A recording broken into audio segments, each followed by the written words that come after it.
ರಾಮಾಯಣದಲ್ಲೀಗ ಆದಿತ್ಯ ಹೃದಯದಲ್ಲಿ ಸರ್ವಮಂಗಳ ಮಾಂಗಲ್ಯ ಎನ್ನುವಂತಹ ಈ ಮಂತ್ರಕ್ಕೆ ಅರ್ಥವಾಗಿ ಸ್ತ್ರೀಯರಿಗೆ ಗೌರವವನ್ನು ಕೊಡಲು ಹಾಗೂ ಮಾತೃಸ್ಥಾನಕ್ಕೆ ಮಹತ್ವ ಎಂಬುದನ್ನು ಸೂಚಿಸಲು ಈ ಮಂತ್ರವನ್ನ ಬಳಸಲಾಗಿದೆ ಎನ್ನುವಂತಹ ಒಂದು ಅರ್ಥವನ್ನ ನಾವು ಹಿಂದಿನ ಸಂಚಿಕೆಯಲ್ಲಿ ಕೇಳಿದ್ವಿ. ಅಂತಹ ಸೂರ್ಯನು ಯಾಕೆ ಶುಭ ಎನ್ನುವಂತಹ ಆ ವಿಚಾರದ ಬಗ್ಗೆ ತಾವು ನಮಗೆ ಮಾಹಿತಿಯನ್ನ ಕೊಡಬೇಕಾಗಿದೆ ಗುರುಗಳೇ. ಅದು ಯಾಕೆ ಅನ್ನುವಂಥದ್ದನ್ನ ತಾವೀಗ ತಿಳಿಸಿಕೊಡ್ಬೇಕು. ಸರ್ವಮಂಗಳ ಮಾಂಗಲ್ಯಂ ಸರ್ವ ಪಾಪ ಪ್ರಣಾಶನಂ ಚಿಂತಾಶೋಕ ಪ್ರಶಮನಂ ಆಯುರ್ವರ್ಧನಮುತ್ತಮಂ. ಸರ್ವಮಂಗಲ ಮಾಂಗಲ್ಯಂ ಅನ್ನತಕ್ಕಂಥದ್ದರ ಭಾರವನ್ನು, ಅದರ ಅನೇಕ ದೃಷ್ಟಿಕೋನಗಳನ್ನು, ಅದರ ದಿಗ್ದರ್ಶನ ಸ್ವರೂಪವಾಗಿರತಕ್ಕಂಥ ತಾತ್ವಿಕ ನೆಲೆಯಾದ ಏಕತ್ವವನ್ನು, ಸ್ತ್ರೀ ಪುರುಷ ಭೇದವಿಲ್ಲ ಅನ್ನತಕ್ಕಂತಹ ಆತ್ಮ ಪರಮಾತ್ಮ ಸ್ಥಿತಿಯನ್ನು ನಾವು ಹಿಂದಿನ ಸಂಚಿಕೆಯಲ್ಲಿ ಅರ್ಥ ಮಾಡಿಕೊಂಡಿದ್ದೇವೆ. ಇದೀಗ ಆ ಸೂರ್ಯನ ಮೂಲವಾಗಿರತಕ್ಕಂಥ ಆದಿತ್ಯ, ಆ ಆದಿತ್ಯ ಶಕ್ತಿ ಈ ಆದಿತ್ಯ ಹೃದಯವನ್ನು ಪಠಣ ಮಾಡುವುದರಿಂದ ಏನಾಗುತ್ತೆ? ಹಿಂದೆ ಎಲ್ಲ ಹೇಳಿದ್ದಾರೆ ಅಗಸ್ತ್ಯ ಮಹರ್ಷಿಗಳು, ಆದಿತ್ಯ ಹೃದಯಂ ಪುಣ್ಯಂ ಸರ್ವಶತ್ರು ವಿನಾಶನಂ ಯಯಾವಹಂ ಜಪೇ ನಿತ್ಯಂ ಅಕ್ಷಯ್ಯಂ ಪರಮಂ ಶಿವಂ ಅಂತ ಹೇಳಿದ ಮೇಲೆ ಆ ಆದಿತ್ಯ ಹೃದಯವನ್ನ ಜಪೇನ್ ನಿತ್ಯಂ ಜಯಾವಹಂ, ಜಪೇನ್ ನಿತ್ಯಂ, ಪ್ರತಿನಿತ್ಯ ನೀವು ಜಪ ಮಾಡಿದರೆ ನಿಮಗೆ ಜಯ ಸಿಗುತ್ತೆ.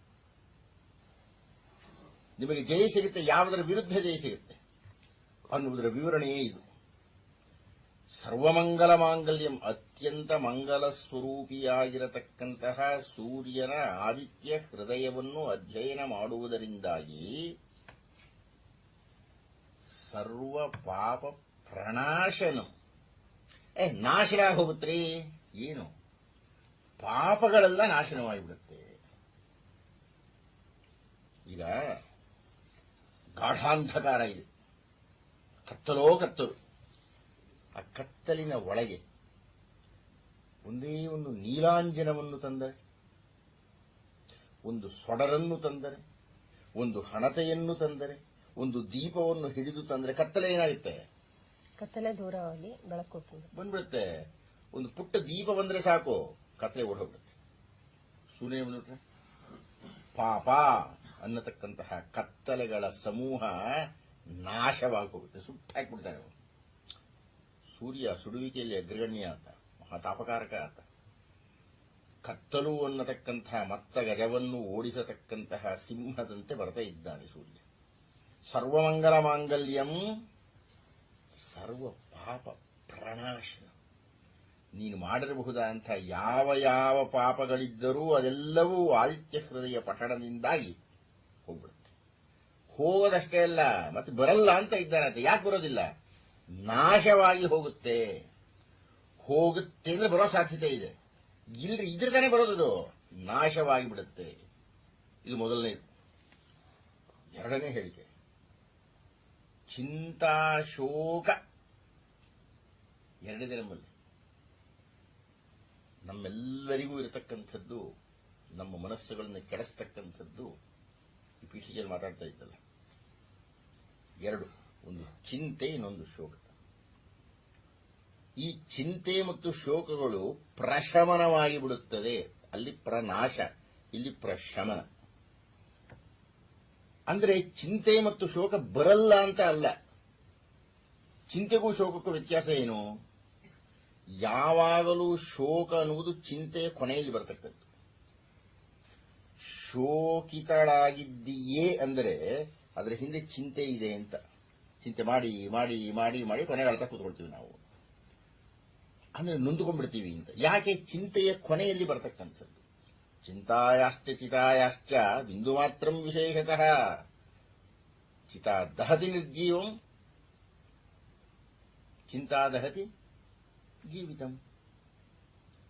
ಒಬ್ಬ ಕವಿ ಹೇಳ್ತಾ ಇದ್ದಾನೆ, ಚಿಂತೆ ಹಾಗೂ ಚಿತೆಗೆ ವ್ಯತ್ಯಾಸ ಏನಿದೆ? ಚಿಂತೆ ಚಿತೆ, ಬಿಂದು ಮಾತ್ರ ವಿಶೇಷತಃ ಚಿತೆಯ ಮಧ್ಯದಲ್ಲಿ ಸೊನ್ನೆ ಹಾಕಿದ್ರೆ ಚಿಂತೆ ಆಗಿಬಿಡುತ್ತೆ. ಆದ್ರೆ ವ್ಯತ್ಯಾಸ ಏನಯ್ಯ ಅಂದ್ರೆ ಚಿತೆ ಎನ್ನುವುದು ನಿರ್ಜೀವವಾಗಿರ್ತಕ್ಕಂಥ ದೇಹವನ್ನು ಸುಡುತ್ತೆ, ಚಿಂತೆ ಅನ್ನೋದು ಸಜೀವವಾಗಿರೋ ದೇಹನೇ ಸುಡುತ್ತೆ. ಅದು ಚಿಂತೆಯ ಲಕ್ಷಣ. ಏನೋ ಒಂದು ವಿಷಯ ತಲೆ ಹೆಚ್ಕೊಂಡು ಕೊರಗತಾ ಕೂತ್ಕೊಳ್ಳೋದು. ಹಾಗಿದ್ರೂ ಕೊರಗೋದು, ಹೀಗಿದ್ರೂ ಕೊರಗೋದು, ಸರಿ ಇದ್ರೂ ಕೊರೋದು, ಸರಿ ಇಲ್ಲದೇ ಇದ್ರೂ ಕೊರಗೋದು. ಇದು ನಮ್ಮ ಮನಸ್ಸಿಗೆ ಬಂದ್ಬಿಟ್ಟಿರುತ್ತೆ, ಅದು ಚಿಂತೆ. ಯಾವಾಗ ನಮ್ಮ ಚಿಂತೆ ಎನ್ನತಕ್ಕಂಥದ್ದು ಜಾಸ್ತಿಯಾಗಿ ನಮ್ಮ ಅಪೇಕ್ಷೆ ಈಡೇರದಿಲ್ವೋ ಅಯ್ಯೋ ಅಂತ ಅಳ್ತಾ ಕೂತ್ಕೊಳ್ಳೋದು, ಶೋಕ. ಇದು ಒಬ್ಬ ಮನುಷ್ಯನಿಗೆ ಚಿಂತೆ ಹಾಗೂ ಶೋಕ ಅನ್ನತಕ್ಕಂಥದ್ದು ಮತ್ತೆ ಮತ್ತೆ ಬರುತ್ತಲೇ ಇರುತ್ತದೆ. ಅದು ಜೀವನದ ಹಣೆ ಬರಹ. ಮನುಷ್ಯನಿಗಲ್ಲದೆ ಮರಕ್ಕೆ ಬರುತ್ತೀಯೇ ಅಂತೆಲ್ಲ ಕೇಳ್ತಾರೆ. ಹಾಗೆ ಒಬ್ಬ ಮನುಷ್ಯ ಅಂದ್ರೆ ಯಾವುದೋ ಒಂದು ಚಿಂತೆ, ಯಾವುದೋ ಒಂದು ನೋವು, ಯಾವುದೋ ಒಂದು ಶೋಕ, ಯಾವುದೋ ಒಂದು ಆನಂದ, ಯಾವುದೋ ಒಂದು ಸುಖ, ಇದು ಮತ್ತೆ ಮತ್ತೆ ಮತ್ತೆ ಮತ್ತೆ ಬರ್ತಾನೆ ಇರುತ್ತೆ. ನಾವು ಸುಖ ಬೇಡ, ಆನಂದ ಬೇಡ ಅಂತ ಹೇಳಲ್ಲ, ಚಿಂತೆ ಬೇಡ ಅಂತ ಹೇಳ್ತೀವಿ. ದುಃಖ ಅಂದ್ರೆ ಕಡಿಮೆ ಆಗಲಿ ಅಂತೀವಿ. ಅದಕ್ಕೆ ಅಗಸ್ತ್ಯ ಹೇಳ್ತಾ ಇದ್ದಾರೆ, ಯಾರು ಆದಿತ್ಯ ಹೃದಯ ಪಠಣೆಯನ್ನು ಮಾಡುತ್ತಾರೆಯೋ ಅವರಿಗೆ ಚಿಂತೆ ಹಾಗೂ ಶೋಕ ಅನ್ನತಕ್ಕಂಥದ್ದು ಶಮನವಾಗುತ್ತದೆ. ಇಷ್ಟು ಚಿಂತೆ ಇದ್ರೆ ಇಷ್ಟ ಆಗುತ್ತೆ. ಓ ಅಂತ ಎರಡು ಸೇರಿನಷ್ಟು ಶೋಕ ಇದ್ರೆ ಒಂದು ಚಟಾಕನಷ್ಟು ಆಗುತ್ತೆ, ಪೂರ ಹೋಗಲ್ಲ. ಆದಿತ್ಯ ಹೃದಯ ಪಠಣೆಯನ್ನು ಮಾಡಿದರೆ ಭಾರೀ ಆಗಿರತಕ್ಕಂಥ ಚಿಂತೆ ಹಾಗೂ ಶೋಕಗಳು ಶಮನವಾಗುತ್ತೆ. ಚಿಂತಾಶೋಕ ಪ್ರಶಮನಂ ಆಯುರ್ವರ್ಧನ ಉತ್ತಮ. ನಮ್ಮ ಆಯುಷ್ಯ ವೃದ್ಧಿಯಾಗಬೇಕಾಗಿತ್ತು. ಇರೋ ಆಯುಷ್ಯ ಹೇಗೆ ವೃದ್ಧಿಯಾಗುತ್ತೆ? ಇರುವ ಆಯುಷ್ಯ ವೃದ್ಧಿಯಾಗುತ್ತೆ ಅಂದ್ರೆ ಕ್ಷೀಣವೂ ಆಗುತ್ತೆ ಅಂತ ಅದರ ಅರ್ಥ. ಅಂದ್ರೆ ನಮಗೆ ಇಷ್ಟು ಆಯುಷ್ಯ ಇದೆ ಅಂತ ಹೇಳಿದ್ರೆ ಅದು ಕೆಲವು ಕಾರಣಗಳಿಂದಾಗಿ ಕ್ಷೀಣಿಸುತ್ತದೆ, ಕಡಿಮೆ ಆಗುತ್ತೆ. ಯಾವ ಕಾರಣ? ಸುಮ್ಮನೆ ಉದಾಹರಣೆಗೆ, ದೇಹಕ್ಕೆ ಏನೋ ರೋಗ ಬಂತು, ಆಯುಷ್ಯ ಅಂದ್ರೆ ಇಷ್ಟು ವರ್ಷ ಬದುಕೋದು ಅಂತಲ್ಲ, ಆ ಬದುಕಿನಲ್ಲಿರುವ ಉತ್ಸಾಹ, ಚೈತನ್ಯ ಅದೆಲ್ಲ ಕಡಿಮೆ ಆಗುತ್ತೆ. ಅಲ್ಲಿಗೆ ಅವನ ಅಷ್ಟರ ಮಟ್ಟಿಗೆ ನಷ್ಟ ಅವನಿಗೆ. ಅವನ ಆಯುಷ್ಯದಲ್ಲಿ ಅಷ್ಟು ಭಾಗ ಕಡಿಮೆ ಆಯಿತು.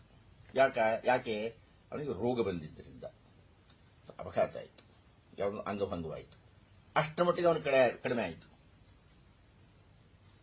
ಇಷ್ಟೇ ಅಲ್ಲದೆ ನಾವು ಏನಾದರೂ ಮಾಡಬಾರದ್ದನ್ನು ಮಾಡಿದರೆ, ಮಾಡಬಾರದವರಿಗೆ ಮಾಡಿದರೆ, ಅವರು ನಮಗಿನ್ನ ಶಕ್ತರಾಗಿದ್ದರೆ, ನಮಗಿನ್ನ ಜ್ಞಾನಿಗಳಾಗಿದ್ದರೆ, ನಮಗಿನ್ನ ವೃದ್ಧರಾಗಿದ್ದರೆ, ಹಿಂದಿನ ಕಾಲದಲ್ಲಿ ಶಾಪ ಅಂತ ಕರಿತಾ ಇದ್ರು ಅದನ್ನು. ಈಗ ನೊಂದುಕೊಂಡು ಇವನ ಮನೆ ಹಾಳಾಗ್ಲಿ ಅಂದ್ಬಿಟ್ರೆ ಅವನು ಹಾಳಾಗೋಗ್ಬಿಡ್ತಾನೆ. ಇದು ನಾವು ನೋಡ್ಬಿಟ್ಟಿದ್ದೀವಲ್ಲ.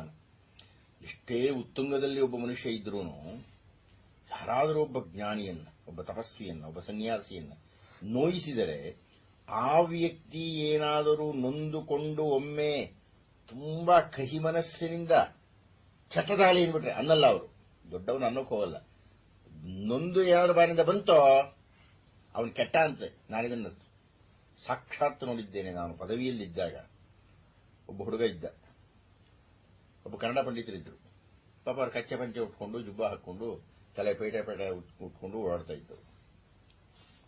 ಈ ಹುಡುಗ ಮಹಾ ದುರುಳನಾಗಿ ಅವನು ಯಾವಾಗಲೂ ಹಾಸ್ಯ ಮಾಡೋನು, ಪೆಟಾವ್ ಪಂಚಾಯೇ ಅಂತ ಕರೀತಾ ಇದ್ದ. ಸುಮಾರು ಒಂದು ವರ್ಷ ಅವರು ಇದನ್ನು ಅನುಭವಿಸಿದರು.